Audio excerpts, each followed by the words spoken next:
I'm Gorilla Monsoon. And I'm thankful that I'm not. Oh, you just can't help yourself, can you, huh? I don't help anyone. Huh. Unless they've got the cash. Yeah, I'm gonna help you out the door if you don't stop. If you can fit Anyway, through folks, it. hey, I'm gonna knock you out. Excuse me, but is anyone gonna introduce me, bro? All right. And this is Vince Russo. I thought it was the mailman. Huh? Why don't you be serious? Smells like one. Oh, what the frig, bro? All right, enough. Folks, coming up in just a short is a podcast hosted by two guys you've never heard of and probably never will. Monsoon knows a guy who knows a guy, if you know what I'm saying. I get it. Oh, will you stop? Folks, Chris and George or something. They do the Hot Tag podcast, and here it is. What is going on, everybody? Welcome to the Hot Tag Wrestling Show. I'm Chrissy Francesco. That's George Rogers. George, what's going on, man? It is friggin' cold out here in South Jersey tonight. It is a frosty night on the big town, my man. But only one person on earth right now can heat this sucker up, and that's Dwayne Jesse the Body Johnson. Ventura. So this is episode 119, I believe, of the Hot Tag. And okay, so to give everybody kind of like a programming update, if you guys have seen what the title of the episode is, you kind of notice that it's not a pay-per-view. This might be like the third time, George, maybe ever, we've done a non-show. We've covered like a non-pay-per-view or anything like that on this show. It's wild that we're almost 120 episodes in, and it's rare that we've covered something outside of a show. So what we're doing tonight, we're going to talk about the return again of the great one, the People's Champion, The Rock, or apparently, if you ask the globe, he's Dwayne The Rock Johnson. But we're wrestling fans, so we are kayfabe until the end. So he'll always be The Rock to us, and that's who he'll always be. George, it looks like we are finally, no pun intended, we are finally going to get the match that people have kind of been teased with for 3 or 4 years, it seems like now. We're going to get The Rock and Roman Reigns. The question is, when and where are we going to be getting this matchup? George, let's talk here for a little bit. Let's get on a little bit of a soapbox here of the return of The Rock, clearly going after Roman Reigns. Whether it's going to be in Perth, Australia at the Elimination Chamber in front of over 70,000 people, or it's going to be Saturday in Philadelphia at Lincoln Financial Field for night one of WrestleMania. George, your thoughts on the return of The Rock and where we're going right now? Listen, I'm always going to be, I'm always going to be hyped for the return or any appearance from our buddy Rock the Dwayne Johnson. And when they said that there was a former champion that was going to show up on Raw, I was like, all right, let's see. Triple H isn't going to tease it if it's going to be somebody, mid. Yeah. I mean, and what a great power play or troll job to the crowd when Jinder Mahal came out. I mean, I was not a person I cheered. I'm like, yeah, finally. It's time for Jinder again. And then he immediately got hindered when The Rock showed up and got winded after giving him a spine buster and a people's elbow. And I still go back and I watch the clip of Rock afterwards, and he's talking about how he's going to go out and get something to eat. And he's asking the crowd, "Oh, should I sit at the booth? Should I sit at the bar?" And he's like, "Or should I sit at the head of the table?" And the crowd fucking popped because we all know what it means. Because only one man has been calling himself the head of the table for the last 4 years, 3 or 4 years. It's been a long time. It's been a minute. Yeah, and look, it was a brilliant line. I mean, just an incredible way to go out.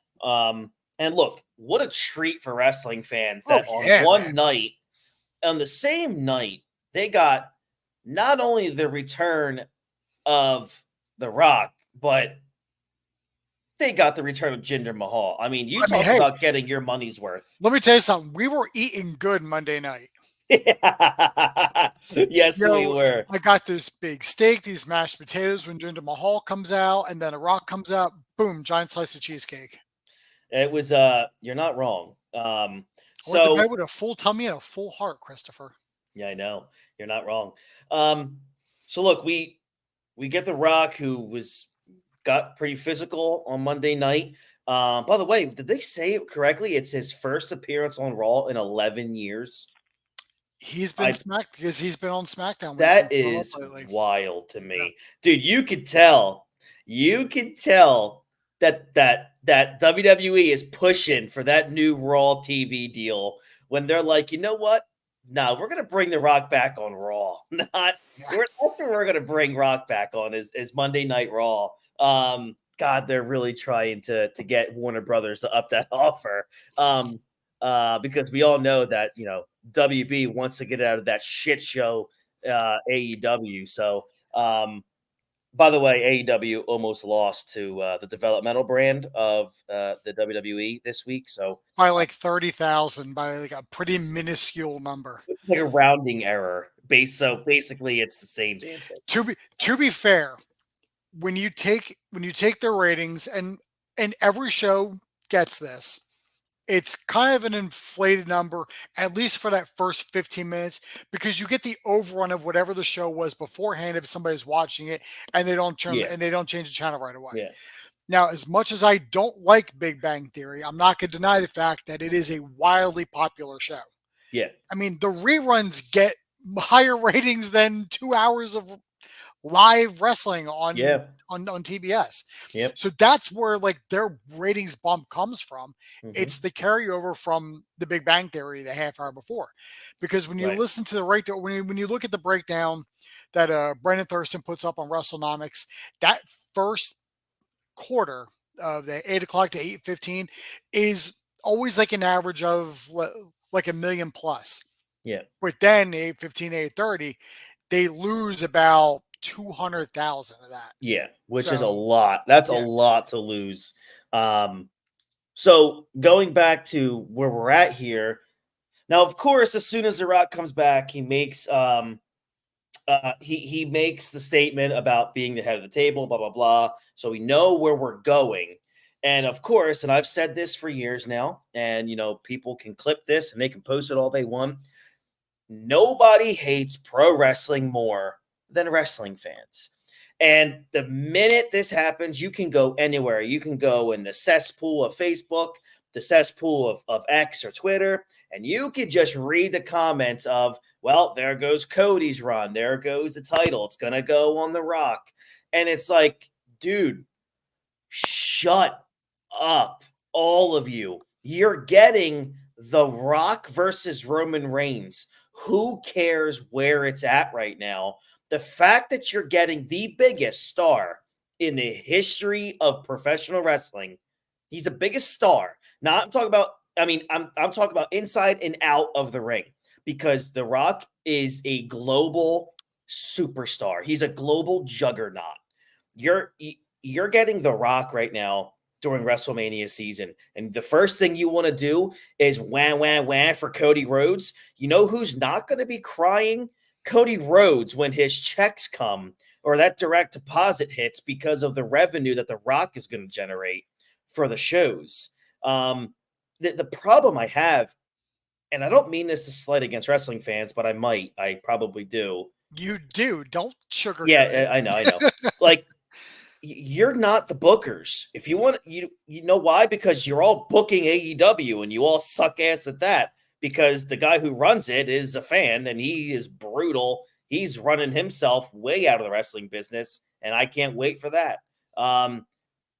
Like, why can't we, George, just sit back as a fan base and be like, damn, this is fun. This is wrestling. The Rock is back. He's going to go up against a story that's been written for years, and we finally get to see The Rock and Roman Reigns. And the first thing we want to do is wah for Cody Rhodes. I don't understand where it comes from. The Rock's not taking anybody's spot. Randy Orton's still getting his title shot at Royal Rumble. Then there's this always meaningless pay-per-view that's always in between Royal Rumble and WrestleMania. So they just so happen that they're going to be in a 75,000 seat arena or a stadium in Perth, Australia for the first time ever. So let's not make it a meaningless pay-per-view. We're going to get The Rock, and we're going to put him in a match most likely there against Roman Reigns. It's not WrestleMania. Rock's not taking anybody's spot. If anything, he's bringing more eyes to the product a month before your biggest show in the world. So where does the complaining come from, George? Is it like current fans that haven't been watching wrestling as much as us, or it's just those basement dwellers who they think it's all so real that, oh, poor Cody, The Rock is coming to take another guy's spot who deserves the title? Because that's what I feel like it is. It's, well, The Rock's coming in, he's stealing a title shot from someone who deserves it. And I'm like, I don't understand where this comes from. Well, I wasn't prepared for this question, but I'm going to spit. I'm going to spit right from the hip on this one, because I think I do have a bit of a theory on it. People like us, and I don't mean people like you and me and Dean, like our group who kind of have a wide perspective and can see the things from the different area, but our generation, I don't mean millennials, because there are younger millennials that need to go shut the fuck up because I don't know what they're talking about. But us who grew up watching the Monday Night Wars into the Ruthless Aggression, we've watched literally everything that's been televised. We don't really know much of a time where wrestling hasn't been on TV. Mm-hmm. So we've been able to watch it the entire time. So I mean, yes, it was cutthroat in WCW and WWE in the 90s when people were fighting for spots, and someone's going to get a title shot, you weren't going to get yours, chance, or you get knocked down the car, we don't see you again. But we still liked what both shows were doing. Mm-hmm. There was no line in the sand like it is now with WWE and AEW, where they're like, oh, well, you're not a real wrestling fan if you don't like AEW. Shut the fuck up. You weren't alive when The Rock was was the head of the nation, the domination, when he became the corporate champion in 98. These are things that we've witnessed. People hate on because they only remember when WWE was the only company.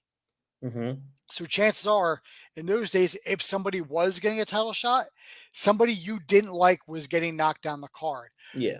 Perfect example of that, CM Punk. When he did the pipe bomb, and he openly bitched about how he's been the champion for so long and he's the hottest guy, but yet Dwayne is taking the main event spot.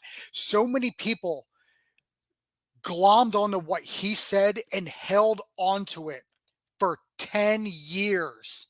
And they still have this mentality. Yeah. So they see The Rock come in and The Rock's going to face Roman Reigns. The first thing they think of is someone's getting screwed, and it's going to be Cody, because we know that's what the buildup is. And so here's another thing that I don't understand why it's in 2024 now. We're in 2024 where the WWE just sold for over $9 billion. Why is it so hard in 2024, George, for fans and even media alike who criticize this move with The Rock, or back then with The Rock and CM Punk 10, 12 years ago, at the end of the day, when they close for work hours, the business day is over, it's about one thing, and that's dollars and cents and revenue and ratings. It's a business. It's a business first, and everything else flows through that. What's best for business is anything that involves The Rock should take precedence over anything, because again, fans are going to say to me, well, CM Punk was screwed out of his spot, the main event spot. What will you remember more about those WrestleManias? Jericho versus CM Punk, or The Rock versus John Cena? What are you going to remember? What do you think fans and sponsorships are going to remember? The Rock and John Cena. So wherever you put The Rock, it's going to draw more than what you think is going to draw. So, and then you add Rock and Roman, which is a story that's been written longer than Cody's been in WWE lately. his Why do entire tenure, because they're in the same exactly family. right? I don't understand why it's so even if okay, well, do I want it to main event on the Saturday show in Philly? Me personally, no, because I do think Rollins deserves that spot with CM Punk, which would be great. But if they put The Rock and Roman Reigns on the main event on Saturday, I'm not going to be like, wow, I'm not watching WrestleMania now. I'm like, well, you know what? It's probably a brilliant business move because the tickets are sold. I get that. But you're drawing I would love to see what the increase is in Peacock subscribers a couple months. I want to see what the merch was going to be and then what the merchandise is going to be now. Like, I don't understand, George, why it's so hard for people to be like, I mean, that does kind of stink that Rollins and Punk might get knocked from the main event, but why is it not so easy to be like, well, man, the business they're going to come up with is going to be, it's just going to be amazing. So Here, I don't get it. here's the thing, and I'm going back to my '90s argument real quick. That's fine. While there were three major companies in the '90s, it was WWF, WCW, and ECW. Yeah. Now, when all of us were watching that, nobody wanted any of the other companies to go out of business. Right. Because there were people in those companies, maybe not you with ECW, because you don't like anything from Philly. But nobody wanted to see any of those companies go out of business. We all had people that we liked in those companies, and they fit in those companies perfectly. So there was nobody rooting for WCW to fail. Maybe towards the end when it started getting really hokey with like Russo, but there were people that wanted it to be saved. And then there were people that wanted to be bought by WWF, but still kind of exists as its own entity as WCW, which we all know didn't end up happening.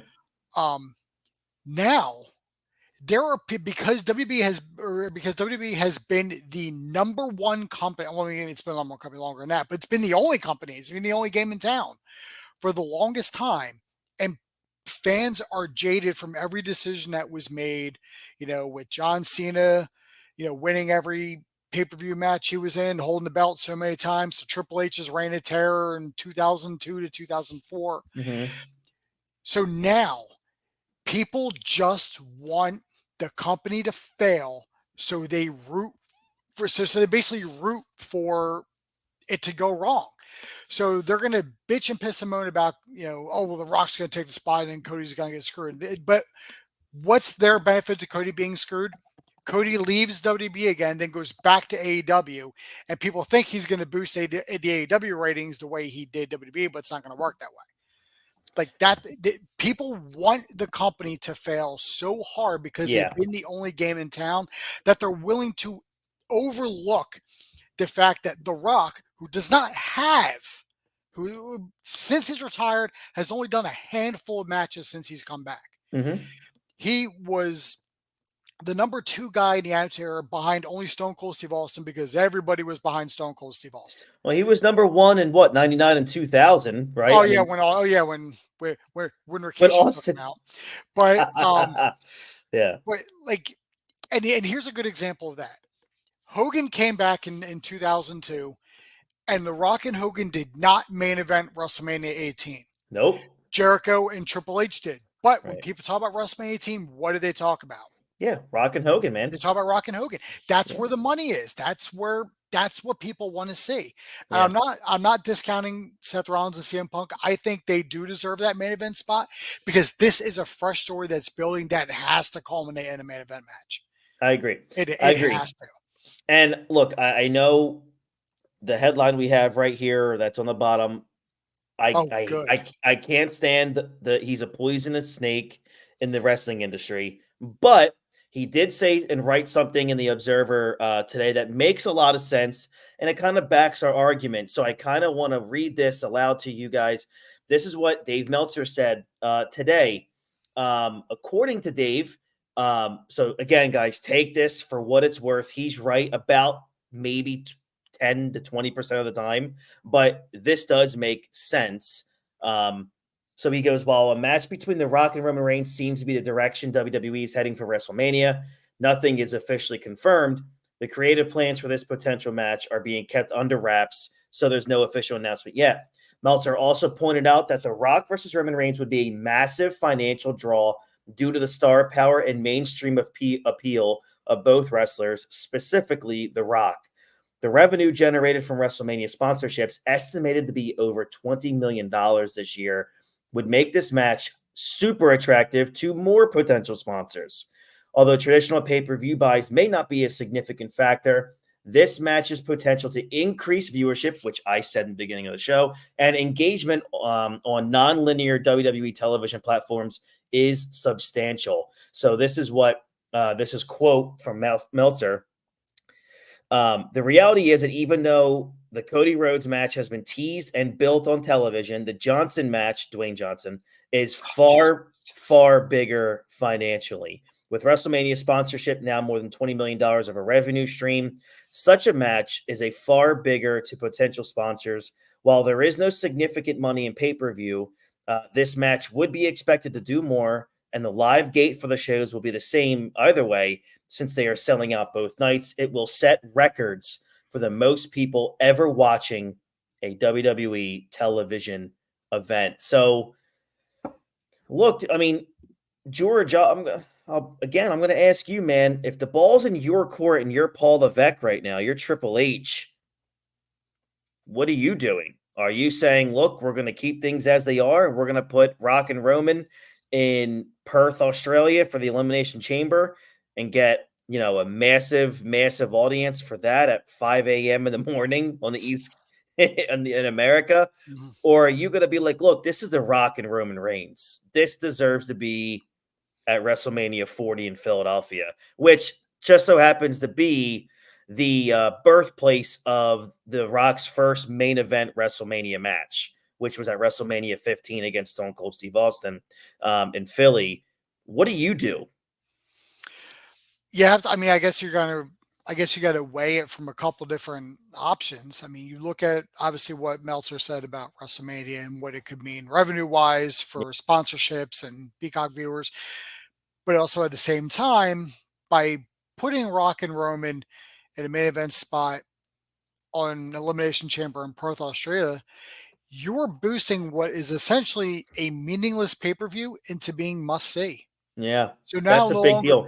no longer is this just this is just a way station on the way to WrestleMania where all the pieces finally fall into place. Like Mhm. this, it's like, oh well, shit, The Rock's gonna main event. Well, Yeah. shit, I'll tune in for this one. I mean, I'll wake up.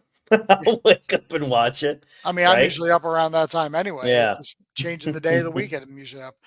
But I don't know. I mean, I guess if I'm looking at it from a money standpoint, I guess you would do WrestleMania. But if you're looking at growth hmm for audience and to maybe get a foothold in another overseas market, which they've been doing since Triple H has pretty much took over.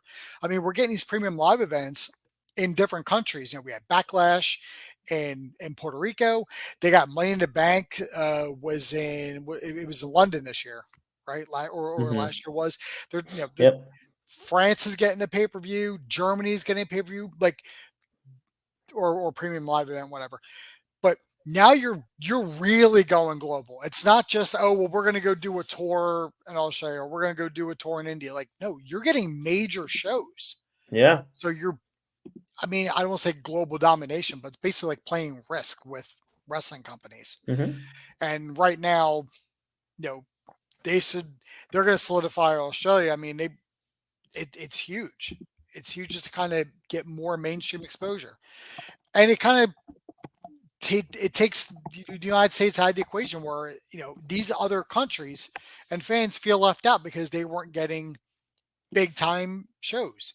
Yeah. Now they're going to, Australia. I mean, I don't, obviously we don't live in Australia, so I don't know hmm geographically how that works, but it's a 75,000 seat arena. Yeah, close to 75,000. Yeah. I mean, it's going to draw major revenue for Australia Mhm. too, and for the And country. not just that, you're talking about WWE continuing to want to hold mega PLEs Mhm. overseas. So this just adds to the attraction of the WWE having huge events out there. It even came out today that Saudi Arabia is pushing hard for WWE to have The Rock do one of their crown jewel events. So, it's unreal. I mean, wrestling has never, ever, ever been bigger than it is right now. It's just absolutely just ginormous. And when you add The Rock to the equation, right, which probably could ensure, like we just said, that Cody Rhodes' rematch will happen maybe further down the road again. It is similar to what happened to CM Punk back in 2013. And then you had, Punk was one of the hottest stars in the WWE at the time. He was the reigning champion ahead of Mania. It seemed like his best chance to headline the main event until, The Rock came out of, that retirement basically. Ended his 434-day reign at the Royal Rumble. He goes on to face John Cena in the main event of WrestleMania 29. But then again, let's do the comparison of where I'm going with this. The CM Punk stole the show that night, almost ending the Undertaker streak. So if Cody Rhodes doesn't earn or doesn't get booked to get that second straight shot at Roman Reigns, WWE has to do an alternative course here, but they got to give him a match with significant stakes as well. And it's going to be probably an admittedly difficult task because the company has spent the entire year building up for another confrontation with Roman Reigns for that title. And again, there isn't really anything comparable to a main event match at Roman Reigns at WrestleMania, but I mean, do you kind of agree where if you're going to come in, if you're going to bring The Rock in and take that spot away from Cody, you got to give Cody something significant, but what could that be? Would it be maybe does he get ushered into Seth and Punk and it's a triple threat on Saturday night? What do you do there? Like where does Cody Rhodes fit in all of this if in fact they don't go with Roman wrestling twice at WrestleMania, culminating in Rhodes winning the title? Where do you go with Cody Rhodes here? There's one idea that is kind of creeping around in my head that if Cody does not get the main event spot, does not get Roman, but you need to give him something with some significance and some relevance to keep his name in the conversation, then what you have to do is book Cody Rhodes versus Damian Priest with the Money in the Bank briefcase on the line. And then after that main event match where The Rock, faces Roman Reigns and Roman beats The Rock, then Cody comes out, cashes in. Cody still gets his main event shot at Roman Reigns because now it is the actual main event because it's the last match of the night. And he still gets to finish his story and win the title at WrestleMania. However, on the inverse of that, you really screw over Damian Priest. Yeah. I mean, if anyone here kind of gets the crap end of the stick here, it's Damian Priest, but I'm not going to complain about it. But there is, I don't think there is an alternative road for Cody. He has to go through Roman. It all leads to Roman. You can't book him against Gunther because Gunther, I think that's already being pegged, him and Brock. I think that's already being not being teased or anything, but I think that's what the internal workings are. Logan Paul is probably going to defend the U.S. title against LA Knight. I mean, every belt is pretty much going to be spoken for or claimed, unless you stick him on NXT to win the NXT title, but that just seems like a demotion at that point. Would it be easier for The Rock if it's a triple threat? It'd be easier on The Rock because has been out of the ring for so long, and and the ring rust is just evident on him when we saw how winded he was after. Bro, he was blown up after that spine buster. That dude was looking like me after like running through the rain because I don't want to get wet going in the house. Like I'm just like it's bad. Yeah, but he'll condition and he'll get in shape. He'll be ready. I mean, but I don't know if you make it a triple threat, then it kind of takes the meaning away from Rock and Roman and and their significance and Yeah. Cody and Roman. Because what if Cody pins The Rock? I mean, Roman loses the belt, but he doesn't take the loss. that's the thing. I mean, I look, if I'm booking this right now, and I don't really necessarily like fantasy booking a lot, because I don't know the intangibles. I don't know what has been planned already. I don't know what The Rock wants or what, more importantly, what WWE wants moving forward. But if I'm booking this, I know you don't like this, George. I'm booking Rock and Roman on Saturday night, and then I'm booking Roman to go into Sunday after beating The Rock, probably I guess retiring The Rock, I would assume. And then I have Roman who loses the title to Cody Rhodes, but almost it sets up maybe a big SummerSlam rematch because the excuse for Roman Reigns is set. It's right there.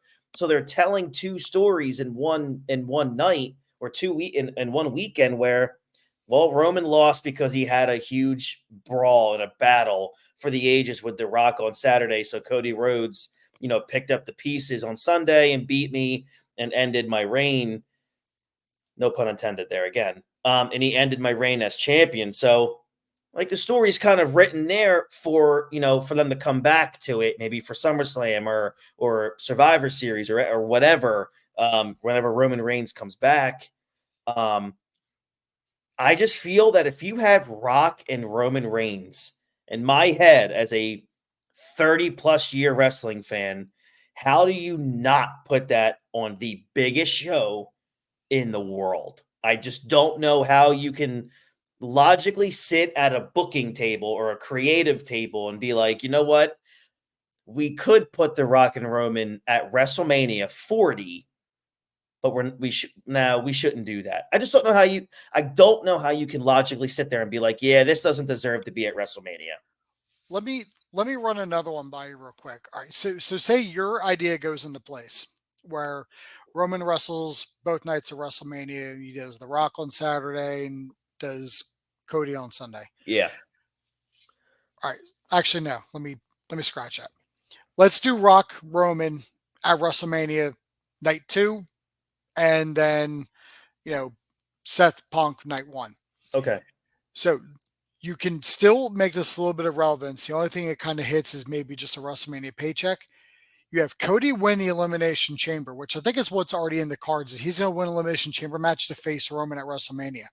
Yeah. After the Elimination Chamber match is over, Roman and the Bloodline come down and beat the holy hell out of Cody, taking him completely out of the picture for WrestleMania.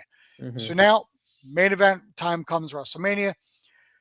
Roman beats Rock, as we would assume it's going to. While Roman has the celebration the night after on Raw, Cody returns and he's like, I'm getting my title shot. You're not getting out of this one. Then Roman says backing out. That's when Triple H comes out and be like, no, you owe Cody a title shot and it's happening tonight. Then you have Cody win the title the Raw after WrestleMania. People have been complaining about the Raw after WrestleMania the last couple of years. How That's been really bad. How it Yeah. hasn't been as good. Make it meaningful. It's going to be in Philly with that hot Philly crowd. Yeah, it's true. Look, I think that's a great idea too. I mean, I would, if somebody pitched that to me, I'd be like, you know what? Again, you have a big television deal coming up that you want to kind of take care of. I mean, I think it's right there. I think you're right. I think it's something that can be definitely thrown in the mix. And I know there's always a risk of the bloodline interfering, but say like Solo and Jimmy Uso come down to interfere, then The Rock comes out, takes out the bloodline, and just kind of gives Cody the high sign, like, it's all you now. Do it. I will say, as we wrap up here, I will say that I think WWE, as I'm thinking this, I don't write these things down. So when we talk, I think about new things.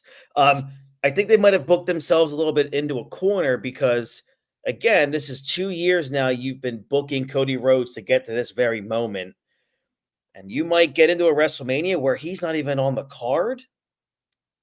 That's a hard sell to me. I mean, that's where I run into it's a kind of a bait and switch for 2 years now. And then all of a sudden, the number one baby face in the company, who's your number one merch seller for the last 2 years, you're taking him off the WrestleMania card, and he's not even wrestling Roman Reigns, something that you've built now for 24 months on television. It's tough, man. Like, if I'm a Cody Rhodes fan and he doesn't get a match at Mania, then I'm probably like, yeah, they brought in The Rock for a one-night payoff or a one-night pop, and Cody's not even there now. I don't think that's going to happen. I do think this isn't Vince McMahon. I do believe Triple H at the end of the night of WrestleMania weekend, I think Cody Rhodes is going to be the new champion. I'm just very interested in seeing how they get there. I really want to see how they get there now. At the end of the day, we don't know what's going on. Mm-mm. We can only assume Triple H knows what he's doing.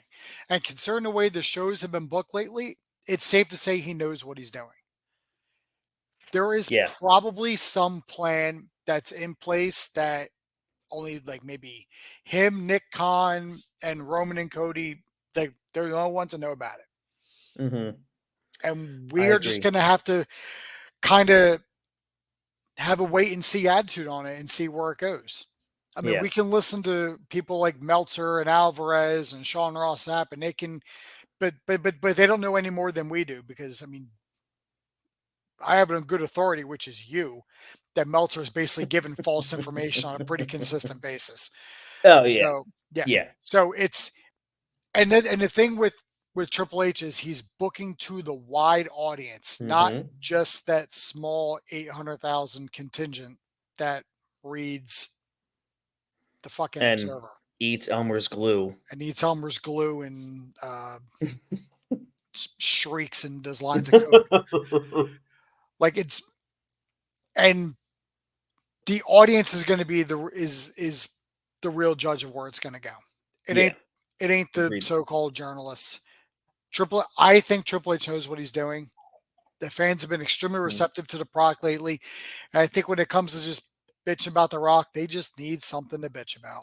I agree. I think at the end of the day, that's exactly what it is. Even though there actually is plenty in the wrestling industry to bitch about. Yeah.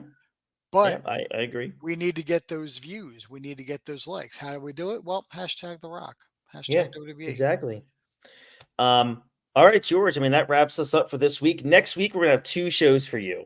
We're going to have a bonus episode. We're going to do our first Royal Rumble. We will let you know which one that is. And then we are going to cover Vengeance 2001. I promised George that we would get to it, and I really want to do it because, like him, I also recently watched the show. So I don't want to waste my time. I watched the entire show. I want to talk about it. It's a very big show. And then we're going to get in the Royal Rumble month, and it's huge. We have a lot happening. Pro wrestling, man, is so hot right now within the WWE. They are just rolling on every cylinder possible right now. And we're looking forward to WrestleMania season, for a Rumble season that we're in right now. It's full throttle, man, to Philadelphia for WrestleMania 40. And we're really excited to see where this goes now.